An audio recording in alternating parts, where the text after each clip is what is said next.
Olá, irmãos, como nós prometemos, estamos de volta, lição 5, começando sua nova vida na oração, ok?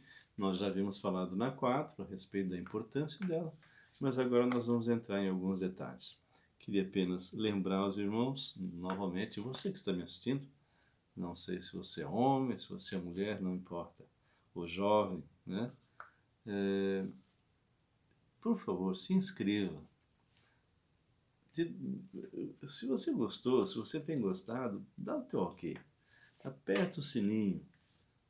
Dessa forma você vai ser sempre avisado, ok? E, e é importante você mandar temas, sabe? Escreva para nós, eu já falei no meu celular. Nós estamos aqui em São Paulo, 999 11 5272.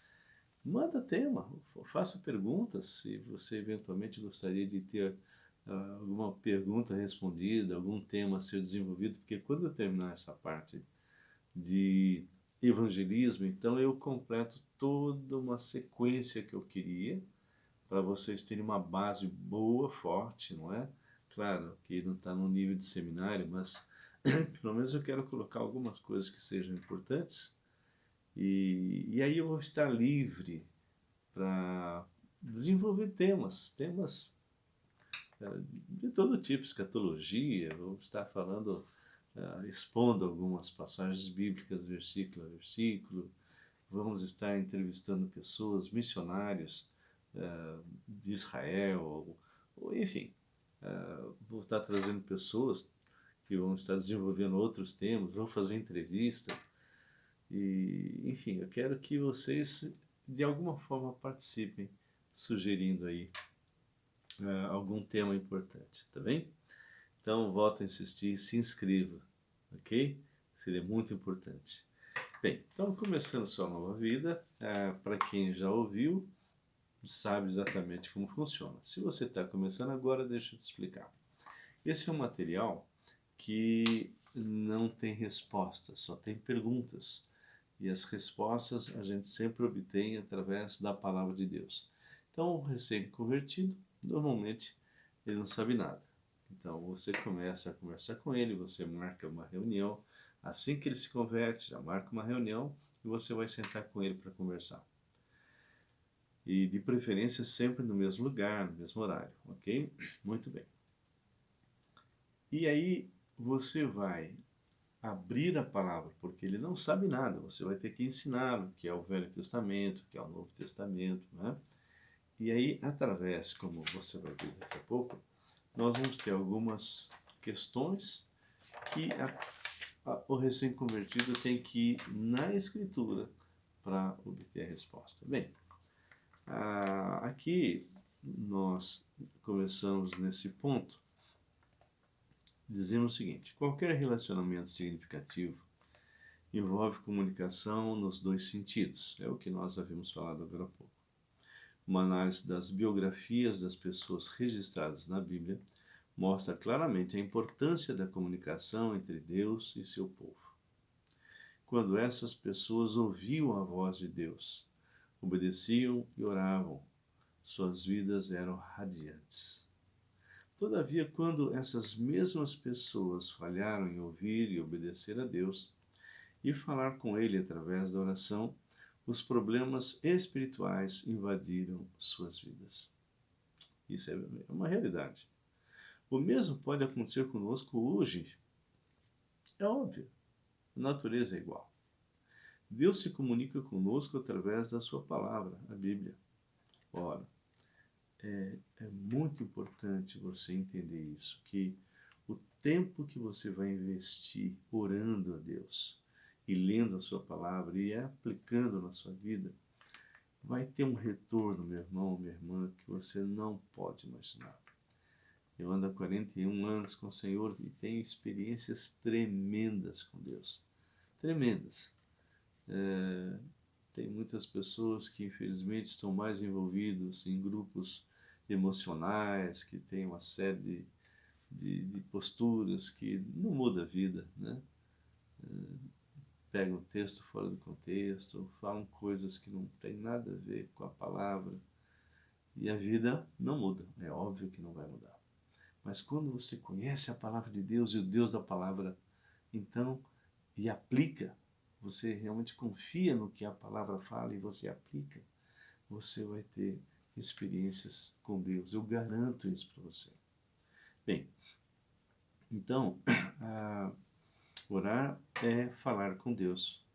Cada cristão tem o privilégio de comunicar-se diretamente com Deus. Eu sempre digo que nós somos os únicos que podemos sair do espaço, do tempo e entrarmos na eternidade.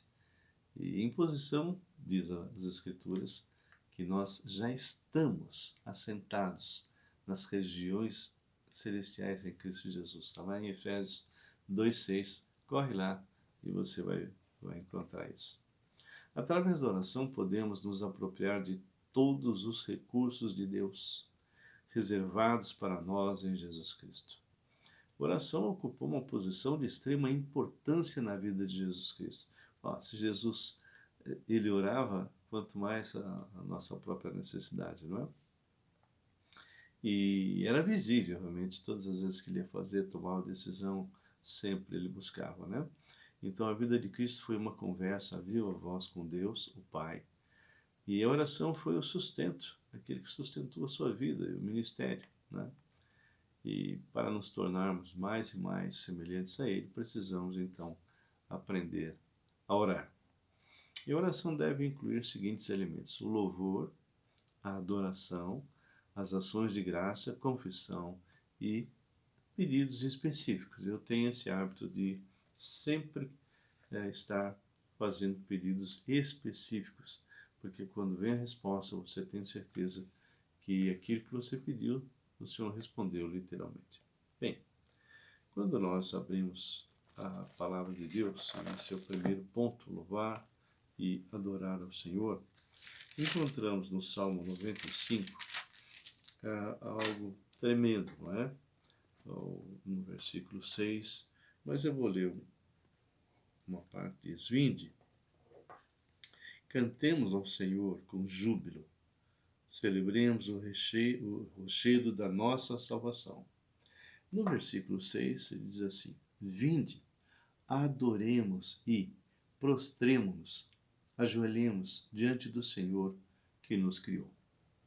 Então, esse versículo 6, nós somos chamados, e aí tem uma lacuna para a pessoa preencher, ou seja, o seu discípulo vai estar lendo isso que eu acabei de ler, versículo 6, e eu vou perguntar, no versículo 6, somos chamados a fazer o quê?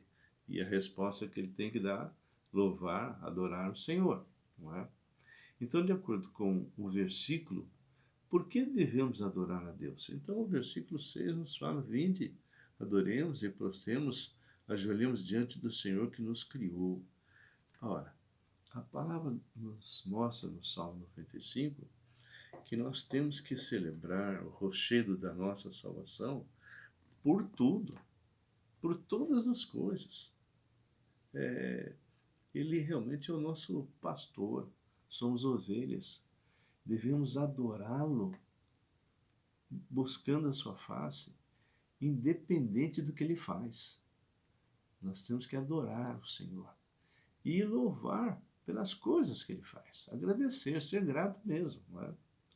Então, quando a gente começa a ler, de acordo com o versículo, porque devemos adorar a Deus, porque ele é bom, ele é maravilhoso, não é? Ele é tremendo e ele realmente nos criou, ele realmente nos sustenta, né? Então a gente tem que cantar e celebrar, não é? E nosso Deus é Deus que está no controle de todas as coisas. Quando a gente abre, por exemplo, Salmo 135, ali especificamente no versículo 3, 135, 3, diz assim: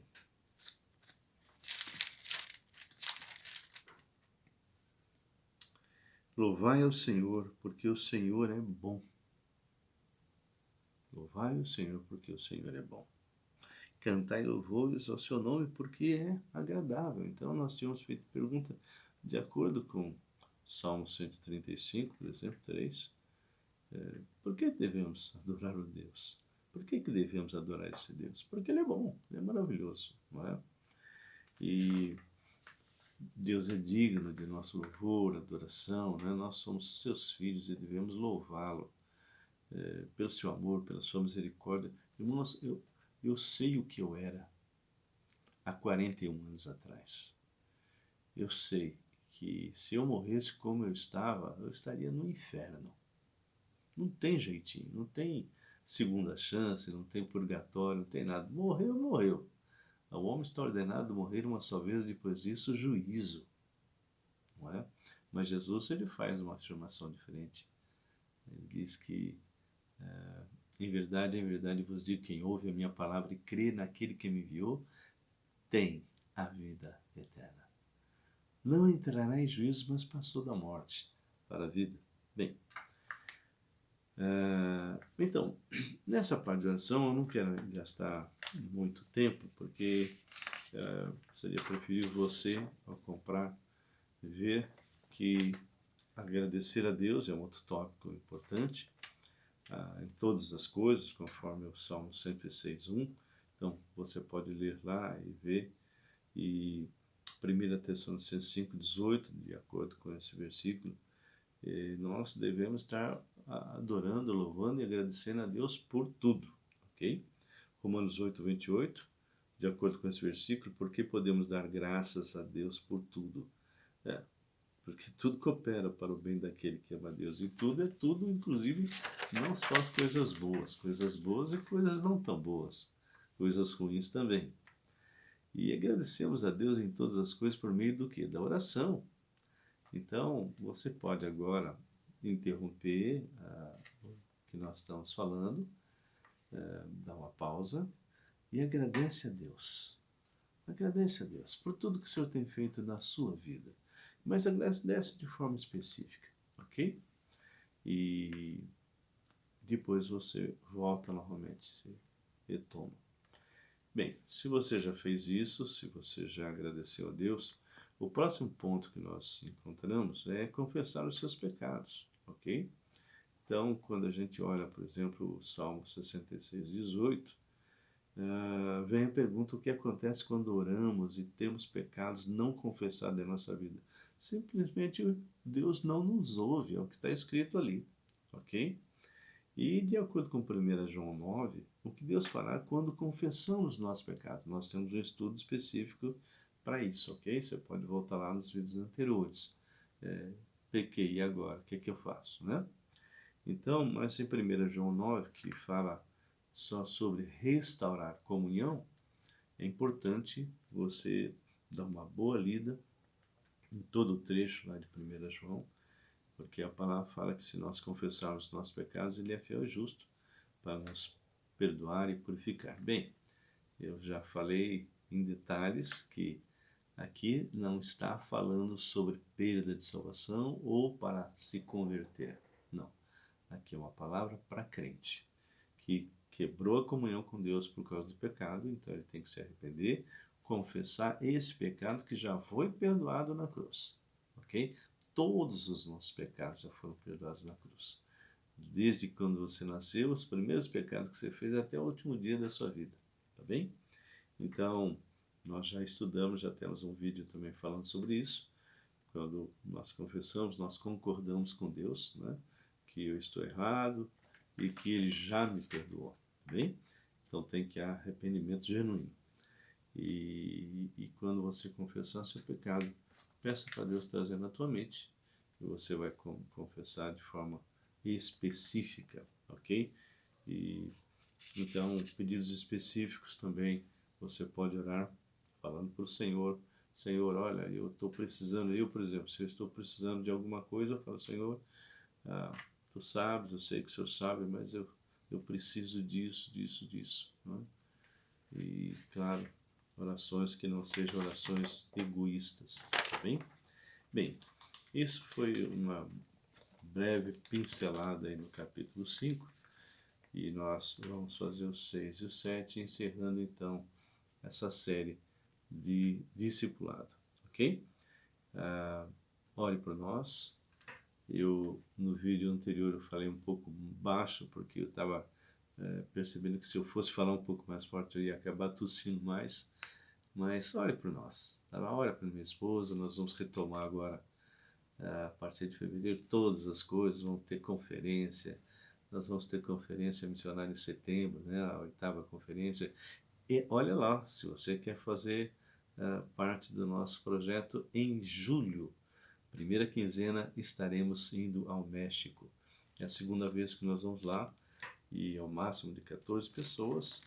E logo logo eu vou estar colocando no Face, vou estar colocando no WhatsApp os detalhes para você, se você tem desejo, se cadastrar, tá bem? Então, que Deus abençoe você, meu irmão, minha irmã, é muito especial. Que Deus o abençoe. A gente se vê.